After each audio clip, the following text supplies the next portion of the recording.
અત્યારે જ્યારે અમારી ભુજ કોંગ્રેસ નગરસેવક તરીકે અમે ચૂંટાઈને આવ્યા છીએ, અગાઉ જે વિસ્તારની હાલત પડી હતી એ જ પોઝિશનમાં રેલવે સ્ટેશન પાસે જે અત્યારે જે ખોદાણ ચાલી છે, ખોદાણ મૂકી કરી મીટી આખી ફેલાઈ ને નાગરિકને હેરાન કરવા માટે, એટલે તમે જો ફાટક બંધ થાય ત્યારે ટ્રાફિકમાં માણસો અંદર પડી જાય છે.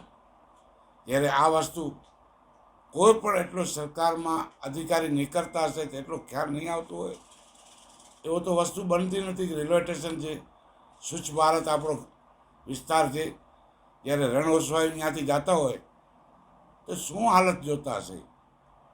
આ વસ્તુ પ્રમાણે જ્યારે આ બાંધકામ એ ખોદાણ કરી ખાડા કરીને મૂકી ગયા છે કે ખરેખર રસ્તો આખો બંધ પડ્યો છે, એને કોઈ નિર્ણયકર નથી રહ્યો. જે કંટ્રાટીઓ હોય કંટ્રાટની બેદરકારી છે.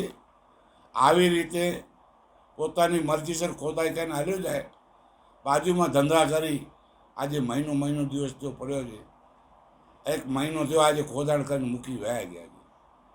ખરેખર જ્યારે કોઈ પણ આ કામ એને કંટ્રાક્ટમાં મળ્યો છે, નગરપાલિકા આપ્યો છે કે જીડીસી આપ્યો છે, ખરેખરની રીતે આવી રીતે ન ચાલે. પ્રજાને ભોગ બને છે, પ્રજા ત્રાસી ઇમામ થઈ ગઈ છે. પોતાની મરજીસર ખોલે છે, પોતાની મરજીસર ચાલુ કરે છે. હવે એને પૈસા ખપે છે. મારા પોતા પાસે માંગ્યા છે.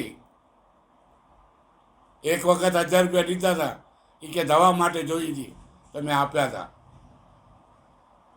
શું એ અમારા માટે નોકરી કરે છે કે નગરપાલિકાનો કર્મચારી છે?